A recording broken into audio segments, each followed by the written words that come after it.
and he just let it rip. 42 points.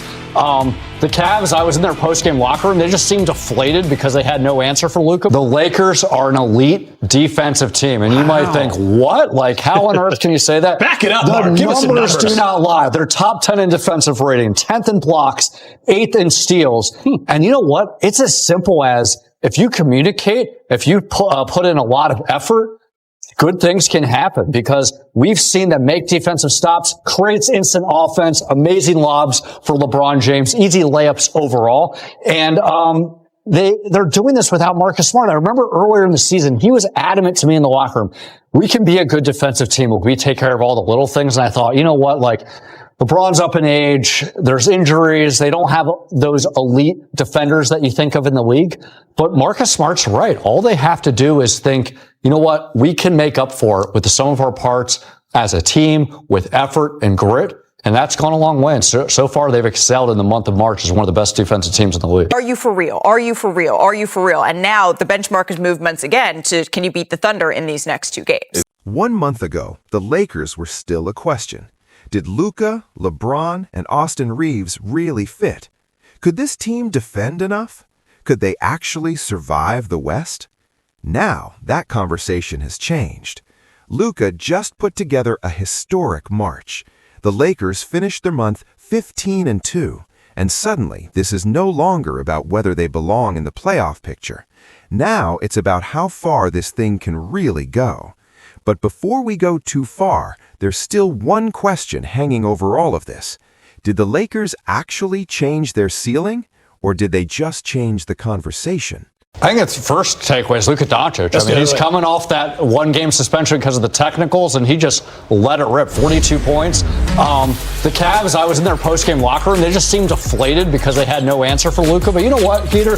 So does basically no one else in the league, and he has to rank at least top third in MVP voting. I know there's a fair discussion to be had. Shai Gilgeous-Alexander, Victor Wembanyama are likely in the lead, but there is no way that Luka should be under Nikola Jokic or Jaylen Brown. He's leading the league in scoring. He's 6th in steals. That whole idea that he's a defensive liability, not so much. Better defense than Jokic. And so when you're looking at Luka Doncic, he has, I don't want to say single-handedly elevated the Lakers, but he is the main part. When you look at Shai and Wemby, they're the main guys, but they've had better depth. They've had better continuity. Even with the Thunder having overlapping injuries, they've always had the depth to absorb it. Lakers, not so much. Gator, I'm about to say something I thought I'd never say this season. The Lakers are an elite defensive team. And you might think, what? Like, how on earth can you say that? Back it up, The Mark. Give us some numbers numbers. do not lie. They're top 10 in defensive rating, 10th in blocks, 8th in steals. And you know what? It's as simple as if you communicate, if you put in a lot of effort, good things can happen, because we've seen them make defensive stops, creates instant offense, amazing lobs for LeBron James, easy layups overall. And they're doing this without Marcus Smart. I remember earlier in the season, he was adamant to me in the locker room, we can be a good defensive team if we take care of all the little things. And I thought, you know what, like, LeBron's up in age, there's injuries, they don't have those elite defenders that you think of in the league. But Marcus Smart's right. All they have to do is think, you know what, we can make up for it with the sum of our parts as a team with effort and grit. And that's gone a long way. And so far, they've excelled in the month of March as one of the best defensive teams in the league. And there was a switch, right? And it's playing harder.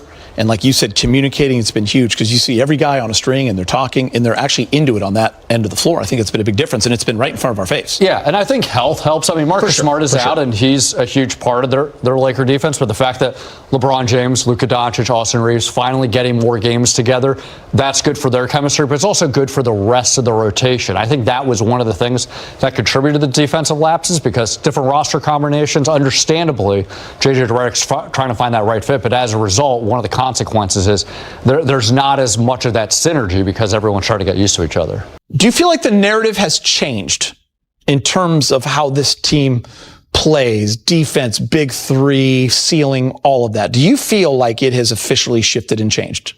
Yeah, I think it's changed completely. Now, that's not to say, Geeter, that they're going to win a championship. The Thunder, Spurs, they've put together a great season. They haven't shown many signs of slippage, but let's tackle it one by one. The whole talk about LeBron, Luka Doncic, Austin Reeves not being a good fit. That was always inaccurate from the beginning. They didn't have a lot of time together, but the bigger thing was everything else around them with injuries, inconsistent play with the rotation players, defense. So that was always something that they were going to eventually change once they got time. I think the narrative shifted with everything else because the Lakers shifted with everything else. I did not foresee them becoming a reliably defensive team. I did not foresee them having rotation players that you would trust on a night-to-night basis. We saw DeAndre being inconsistent. Three-point shooting. Yeah, just three-point shooting. Yeah. That helped with Luke Kennard, but so has everyone else elevating their play. So I think that's kind of two-pronged of LeBron, Luka, and Austin shaping their narrative, which I always thought they were going to do. But everything else, you can make the argument that that's been the bigger factor into why they're successful. I think this is the best March the team has had, in my estimation, since Shaq left town in 2004. I mean, it's incredible. The schedule was tough. 17 games in 31 days. And by the way, they played the day before March as well. They played on February 28th. So that was a pretty crazy run of 18 games in 32 days. Obviously, they did a great job with it, too. You could sense J.J. Redick after the game on last Friday against Brooklyn. He was just so excited to have 2 full days between games. No more back-to-back, only 1 day between games. It was a grind, and they beat good teams. I mean, Mark, you were there for a lot of this. You know, they beat the Knicks, they beat Denver, Minnesota. I don't think you were there for the Houston games on the road, but, you know, and then bookending it with the big win against Cleveland last night. That game to me was never really in doubt after halftime. I mean, I just feel like the Lakers had great momentum and just really carried it forward in another impressive W for this team. So yes, the Lakers changed the conversation. Luka changed the energy. The defense changed the feel of this team, and March changed what people think their ceiling might be. But in the West, belief doesn't mean proof. So now the question is yours. Are the Lakers real contenders, or are we all getting carried away by one incredible month? So let's just recap a little bit here. The Lakers, they have won 4 straight. Right? They've won 13 of their last 14 games, and they finished March 15-2. They are the only team, yes, that includes the Oklahoma City Thunder, yes, that includes the San Antonio Spurs, that finished the month with 15 wins here. So your biggest takeaway from this stretch, Brian? They proved in this month that they are the 3rd best team in the Western Conference, and that's really saying something because at the start of the month, there was this sort of conglomeration. We weren't sure who was going to separate themselves. They separated themselves with an excellent road trip, taking care of business at home, and Luka obviously night in and night out. Now, Shump, in the next week, we're going to find out where they are if they're a contender in the West. What happens if they win these 2 games against the Thunder? I think they're great games. I will say this. This is what we'll say. If they impress us and win both of these games, yes, it doesn't do anything but put more pressure on DeAndre Ayton for the playoffs. I think that when we're talking about the regular season, yes, end of this season, we are going to see some adjustments. They are going to throw some things at them because they know we might have to see y'all. So you're going to have to throw some different lineups out there. J.J. Redick will get a chance to flex his muscle a little bit and see what he's got going on, who he can rely on. But make no mistake, they are not deep enough to beat OKC Thunder. They are not. You're probably right. To beat a San Antonio. You're probably right, but 6 weeks ago, if you'd have told me they were going to win 16 out of 18 and have the number 3 seed by the throat on April 1st, I wouldn't have believed you. But we definitely talked about they have Luka Doncic and LeBron James in one locker room. And AR is, you know, he's not complimentary as far as his role. He is the second guy. He's the second option. But when you have those 2 guys, you have a little bit of, as far as the mental preparation. You know how to win. You know how to prepare. You know how to get guys out of the playoffs. Okay, I agree with you. I think they've proved, Malika, that they're 3rd. But 3rd isn't their goal. It's not. So, let's see. All right, so let's talk about sustaining this level of play then, Iman. For the Lakers to be able to do this, they do have to face the Thunder twice. So the key for them to sustain this, because that's what everyone's looking at now.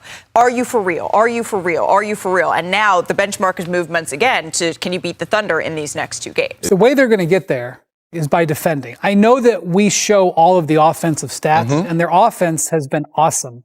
But they've been defending, and that's what has really been the basis of this turnaround. That and LeBron and Reeves and Luka all being healthy and getting some reps together. Yes. You know, this game last night, you know, Cleveland's been winning some games recently, but they haven't been defending. Cleveland's defense since the All-Star break has been unacceptable.